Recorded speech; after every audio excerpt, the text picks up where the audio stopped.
Oi para você que está assistindo aqui a este vídeo no canal 5 Tons. Hoje a gente não vai fazer crítica, hoje a gente vai fazer uma análise sem spoilers, do filme que está estreando nos cinemas, né, aqui do Brasil. Estreou lá na HBO, lá nos Estados Unidos também, simultâneo, mas aqui ainda não. Provavelmente só em setembro, se você está esperando assistir no streaming. Mas é o Esquadrão Suicida. Não confundir com Esquadrão Suicida, que é aquele filme horroroso de 2016, mas agora um filme realmente muito bom, né, que é o filme dirigido pelo James Gunn. Está estreando agora, aqui no Brasil. A gente tem uma opinião a respeito, né, sobre este filme, a gente quer falar com você a respeito, mas sem dar nota nem nada, é só uma análise a respeito da comparação inevitável com aquele desastre que foi o de 2016, dirigido pelo David Ayer. Aqui a gente tem um diretor de verdade, um visionário de verdade, como estão falando, né? Isso inclui também o Zack Snyder, que muita gente fala, meu Deus, é um visionário, não é visionário. James Gunn é um visionário de verdade, o cara entende o que é um filme de super-herói, um filme baseado em HQ, e ele sabe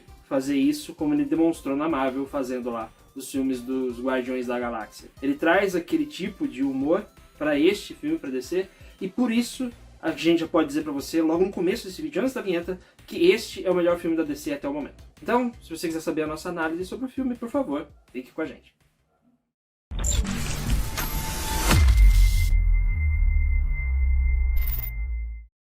Antes da gente começar, queria pedir, como sempre a gente pede aqui, para moto passar. Antes da gente começar, queria pedir para você para se inscrever no canal, também queria pedir para clicar no sininho para receber as notificações que a gente lança vídeo aqui toda semana. E também, se possível, se você quiser, se você puder, a gente está lá nas redes sociais, principalmente no Instagram, nosso arroba é o arroba canal 5 Tons. Não tô postando muito lá, hein?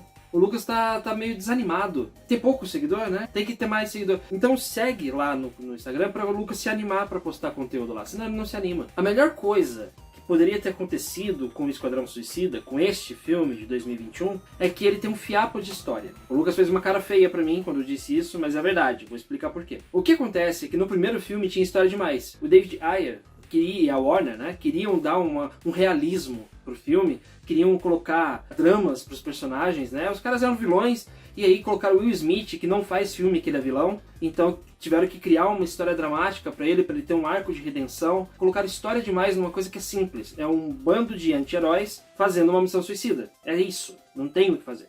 Aqui nesse filme, o James Gunn prova que entendeu, né, essa dinâmica, e ele criou um fiapinho de história. Basicamente, o que é a história do Esquadrão Suicida de agora? Que é a Amanda Waller, que é interpretada pela Viola Davis, junto com o Rick Flag, que é interpretado pelo Joel Kinnaman. Esses dois personagens, eles recrutam vilões que estão presos, que eles precisam ir numa missão suicida. Caso eles sobrevivam a essa missão, eles têm uma diminuição da pena. Caso não, morreu, já era, né? Aí morreu, não tem o que fazer. Recuperam esses vilões e mandam para um país fictício da África do Sul chamado Corto Maltese. Esse país não existe, logicamente, se você procurar no mapa não tem, mas você vai ver nesse filme que eles vão para este país para tentar resolver essa missão suicida deles. Mas tem mais coisas, né, que vão acontecendo e que acabam revelando pra gente o grande vilão do filme, que a gente não vai falar aqui porque essa análise é sem spoiler. Mas os anti-heróis, né, que são os vilões aqui, neste filme eles não têm uma história de redenção, eles não têm uma história para se preocupar, não tem uma filhinha pequena que nem o Will Smith no filme anterior e tal. Aqui eles são vilões que fazem vilanias. E é isso que a gente espera de um filme como esse. São vilões que estão fazendo o bem por obrigação, não porque eles querem. Estão fazendo essa missão para tentar salvar a própria pele e não para salvar o planeta. Então, isso é uma coisa que já fica bem clara logo nos primeiros minutos do filme, quando é recrutada, né, essa equipe. Isso pra gente já é um alívio, porque a gente não tem que ficar se preocupando com o drama dos personagens e humanizar os personagens, não. O filme abraça esse ridículo, porque ter vilões, né, se você parar pra pensar, heróis e vilões, né, de Marvel, de DC, se você colocar eles num contexto realista, eles são ridículos. Aqui no filme ele é abraçado, né, esse ridículo é abraçado pelo filme, pelo roteiro, pela direção.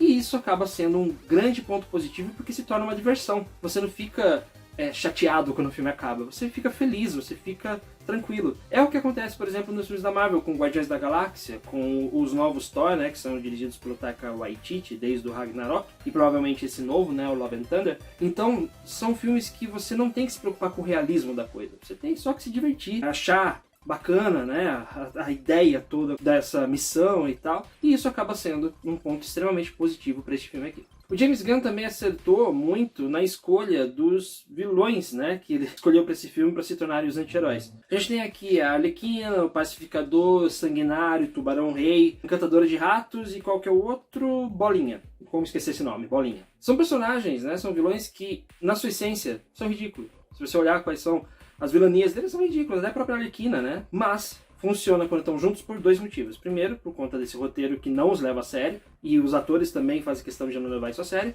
e por conta também do fato de que são ótimos atores. A gente tem aqui o Idris Elba, né, que está substituindo o Will Smith, graças a Deus. Tem também a volta da Margot Robbie, que é a melhor coisa que ela fez na carreira dela foi a Arlequina. A melhor coisa que a DC descobriu também foi a Arlequina, e contratá-la para fazer a Arlequina. Antes de você continuar, deixa eu falar uma coisa. Fala. Queria entender por que colocaram o Will Smith naquele primeiro filme. Então, né, gente, é uma coisa complicada, porque não tem motivo nenhum para ter colocado o Will Smith. Ainda mais o Will Smith, que corre, né, nos bastidores de Hollywood, que o Will Smith ele não faz vilão.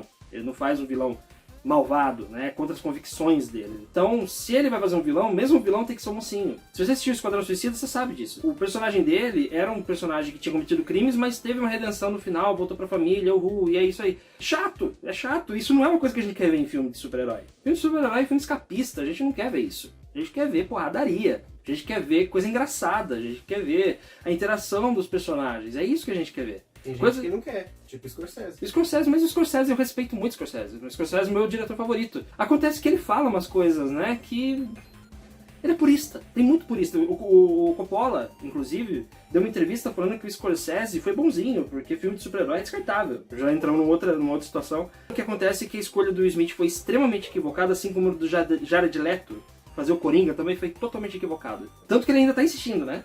Ele ainda quer fazer de novo. Eu vou fazer de novo. Não, esquece, já era. Não tem como. Depois do Joaquin Phoenix não tem mais o que fazer. O que acontece é que o filme ele abraça essa coisa despreocupada, tanto no roteiro quanto também na sua própria linguagem visual. Não é spoiler. Isso tá no trailer. Tem uma cena em que a Arlequina está numa luta e ela vê flores. Isso é uma coisa visual por dois motivos e funciona bem também por esses dois motivos. A primeira coisa é porque a gente entra dentro da cabeça dela. Nesse filme ela é a psicopata que a gente espera que ela seja de verdade. Porque no primeiro filme, no Esquadrão Suicida de 2016, quando ela apareceu a primeira vez, ela foi sexualizada pela Warner e pelo David Ayer. No segundo filme humanizaram ela, no Aves de Rapinha. Aves de Roupinha, também não. Aves de Rapina. Ela foi humanizada e foi ótimo. Foi um excelente arco dramático que deram pra ela. A gente gosta muito do Aves de Rapina. Tô acostumado a brincar, chamar Aves de Roupinha, que agora não consigo mais falar o certo. E aqui nesse filme, ela mostra aquilo que a gente vê nos quadrinhos, que é a psicopata, sociopata, doida, né? A cabeça dela tá completamente maluca. E essa cena das flores é uma cena bem representativa disso, porque é a forma como ela enxerga a violência dela, e também é uma forma de você fazer uma espécie de crítica a respeito dos outros filmes de super-heróis que evitam sangue. Aquela coisa fofinha, é um filme de super-herói, tá todo mundo morrendo, Vingadores Ultimato, tá todo mundo se arrebentando, mas quase não tem sangue. Você já percebeu isso? Exatamente, porque a Marvel é da Disney, a Disney gosta de sangue. Então isso também mostra, né, pra gente que o James Gunn, além de ser um excelente diretor, ele tem uma visão muito além, porque ele também consegue criar cenas de luta, cenas de violência, cenas de batalha extremamente interessantes, como a gente já tinha visto no Guardiões da Galáxia, e sei lá, pra mim, na minha opinião, dá de 10-0 no Zack Snyder, né? Zack Snyder é muita forma e pouco conteúdo. Ele não tem aquela coisa de mostrar pro espectador, pra quem tá assistindo, que aquela cena toda estilizada, em câmera lenta e não sei o que, tudo aquilo tem um propósito. Não tem propósito. Só porque ele gosta, só porque ele acha bonito. Se ele pudesse, ele faria um filme todinho em câmera lenta. James Gunn,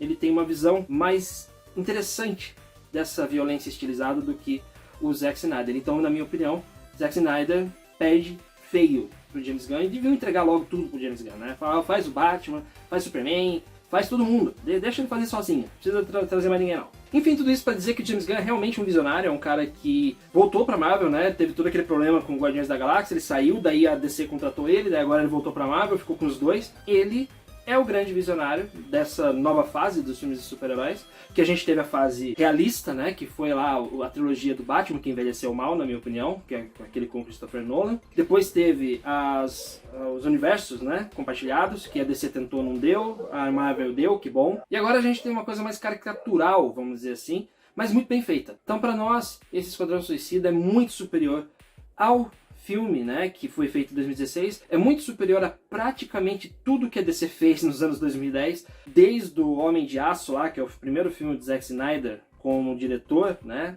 até agora, tipo, só comparável talvez com, e não contando Joker, tá, mas dentro desse universo DC, né, talvez comparável a Shazam, que também foi um outro filme que entendeu o ridículo da coisa e se deu muito bem, porque ele abraça essa ideia do super-herói como uma ideia que não é da nossa vivência, não é uma coisa que está no meio de nós, né? É uma coisa a mais, é uma diversão. Eu acho que esse filme tem tudo para ser um dos grandes filmes do ano e provavelmente vai ficar mais na memória do que qualquer outra coisa que o David Ayer tenha feito lá no Esquadrão Suicida de 2016. Então a gente recomenda que você assista, se você quiser ir ao cinema você vai, se você estiver vacinado e puder ir também, né? Se você quiser ir ao cinema você pode, tá aberto, você vai lá, põe uma máscara, álcool em gel e tudo, se cuida, mas vá. Se não quiser, você pode esperar o filme estrear na HBO Max, o que deve acontecer provavelmente no mês que vem, que tem uma janela de 35 dias entre a exibição do cinema e a ida do filme para HBO Max aqui no Brasil. Lá nos Estados Unidos